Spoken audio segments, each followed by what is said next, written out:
Assalamualaikum warahmatullahi wabarakatuh. Hai semuanya.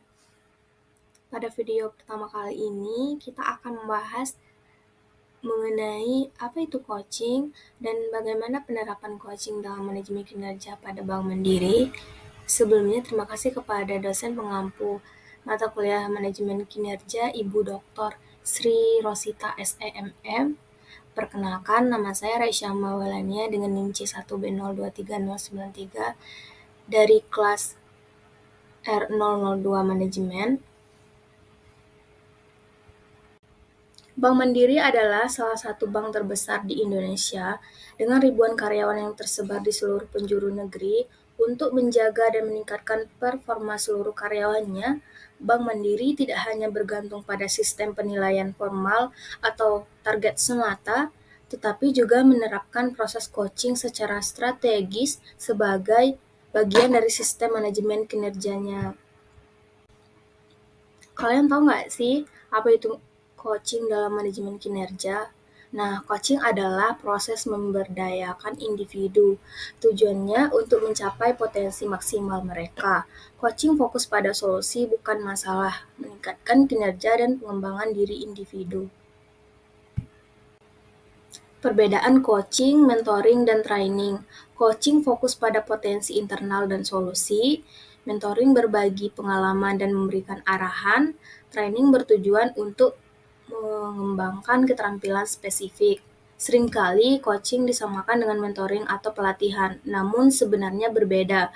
Jika pelatihan fokus pada pemberian pengetahuan atau keterampilan, dan mentoring melibatkan hubungan jangka panjang antara senior dan junior, maka coaching lebih menekankan pada pemberdayaan karyawan untuk menemukan solusi atas tantangan yang mereka hadapi dalam pekerjaan sehari-hari. Tujuan coaching di Bank Mandiri adalah yang pertama, menyelaraskan kinerja individu dengan target tim dan perusahaan. Yang kedua, mendorong inisiatif dan solusi mandiri dari karyawan. Yang ketiga, menumbuhkan rasa kepemilikan terhadap hasil kerja. Yang keempat, mengembangkan potensi secara berkelanjutan. Manfaat coaching di Bank Mandiri terasa pada berbagai lini. Bagi karyawan, coaching membantu mereka mengenali kekuatan dan kelemahan pribadi, serta meningkatkan rasa percaya diri dalam bekerja. Bagi manajer, coaching menciptakan hubungan kerja yang lebih terbuka dan sehat, sehingga komunikasi dua arah lebih mudah terbangun. Ada 4 tahap utama coaching di Bank Mandiri. Yang pertama adalah planning. Tahap ini, atasan dan bawahan duduk bersama untuk menyamakan persepsi. Mereka mendiskusikan tujuan kerja, indikator keberhasilan, dan ekspektasi kinerja yang ingin dicapai. Perencanaan ini bukan hanya soal apa yang harus dilakukan, tetapi juga membahas mengapa target tersebut penting dan bagaimana strategi mencapainya. Dengan kata lain, ini adalah tahap membangun komitmen bersama, bukan sekedar memberi perintah sepihak. Lalu tahap yang kedua adalah observing. Setelah perencanaan dilakukan, proses dilanjutkan ke tahap kedua, yaitu observing atau pengamatan. Dalam tahap ini, atasan mengamati langsung bagaimana karyawan menjalankan tugas-tugasnya, bukan untuk mencari kesalahan, tetapi untuk memahami situasi sebenarnya di lapangan. Apakah ada kendala? Apakah strategi yang direncanakan sudah diterapkan dengan baik, atau mungkin ada potensi yang belum tergali? Observasi ini menjadi fondasi penting untuk memberikan umpan balik yang akurat dan relevan nantinya. Nah, yang ketiga adalah communicating. Inilah inti dari proses coaching, yaitu tahap communicating atau komunikasi. Pada fase ini, terjadi interaksi dua arah antara atasan dan bawahan. Coaching dilakukan dalam suasana terbuka di mana atasan memberikan umpan balik dengan cara yang konstruktif dan membangun. Karyawan didorong untuk menyampaikan pandangan, tantangan yang dihadapi, dan solusi yang mereka pikirkan. Coaching di tahap ini bukan tentang menyalahkan, tapi tentang memberdayakan. Peran atasan adalah sebagai fasilitator yang membantu karyawan mengenali solusi terbaik dari dalam dirinya sendiri. Lalu tahap yang terakhir adalah evaluasi.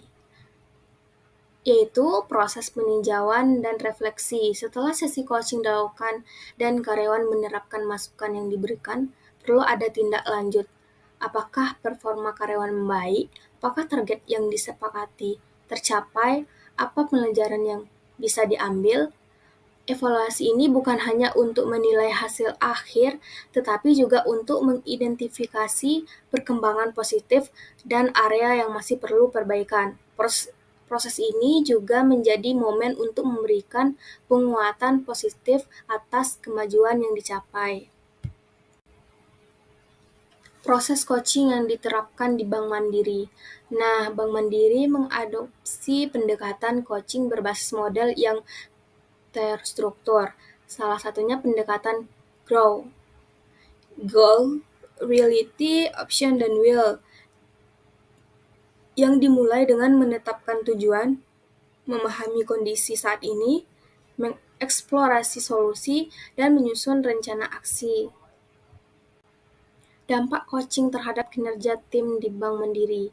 Coaching yang efektif terbukti meningkatkan produktivitas, kepuasan kerja, dan retensi karyawan. Di Bank Mandiri, hal ini terlihat dari meningkatnya inisiatif individu dan kolaborasi yang lebih solid antar tim.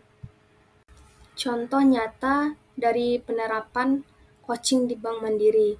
Nah, salah satu karyawan Bank Mandiri pernah berkata, "Saya merasa coaching sangat membantu saya untuk berkembang, bukan hanya karena saya diberitahu apa yang harus saya perbaiki, tetapi karena saya diajak berdiskusi dan diberi ruang untuk mencari solusi sendiri. Inilah kekuatan utama coaching, yaitu membangun kesadaran dan tanggung jawab pribadi atas kinerja masing-masing." Nah, dapat kita ambil kesimpulan di sini bahwa coaching bukanlah metode yang hanya cocok untuk perusahaan besar seperti Bank Mandiri, tetapi juga merupakan strategi yang dapat diterapkan di berbagai organisasi, baik skala kecil maupun besar, selama ada komitmen terhadap pengembangan kinerja dan kualitas sumber daya manusia. Bank Mandiri telah membuktikan bahwa dengan coaching yang konsisten, terstruktur, dan manusiawi, sebuah organisasi bisa menciptakan lingkungan kerja yang dinamis, profesional, dan penuh semangat kolaborasi. Itu aja pembahasan video kali ini. Wassalamualaikum warahmatullahi wabarakatuh. Thank you for watching.